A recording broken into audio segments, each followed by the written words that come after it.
Hey there, Racer Rob here, and today's patient is a 2005 Chevy Caprice Classic. It's a police officer's car, and I think it was originally a police officer car. So yeah, absolutely. See that big old, that's one big ass, badass horn there. So what's going on with this is the 5.7 liter fuel injected motor with the OptiSpark ignition system. So what they did was they put the distributor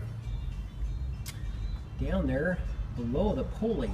So more on that in a minute. That's going to be a lot of fun to do. So what's going on is this car runs for about 15 minutes and then it stalls and does not start. So right there it's, you know, pointing towards electronics.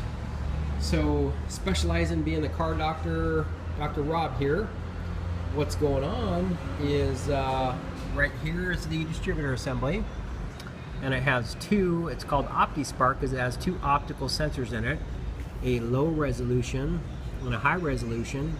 And what that does is that sends inputs to the computer, the fuel injection computer, low resolution and a high.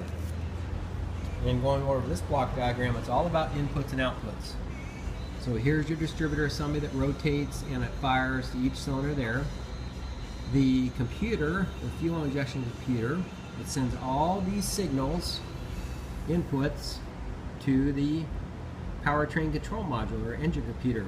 Then from there, the engine control computer controls the ignition coil, which then ignition coil module, which then controls the ignition coil, which tells or sparks the distributor at certain RPM. So not to get too in depth here. Ooh, that was a mouthful. So what's going on is that it is intermittently losing this low resolution signal here. And thanks to my financial manager slash wife, Christy Russell, she has let me purchase a new piece of diagnostic equipment, the Modus Snap-on scanner, which has a built-in scope. So I'm able to monitor that square wave signal. Let's see if it works.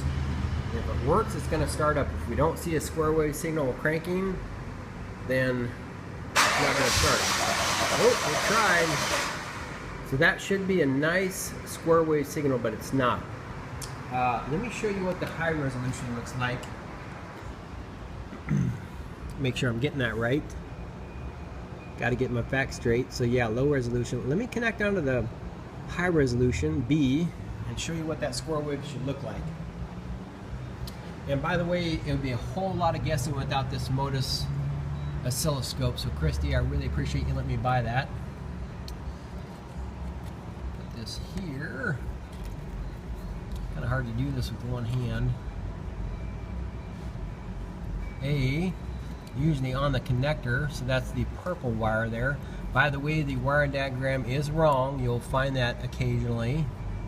So you can't always go by that.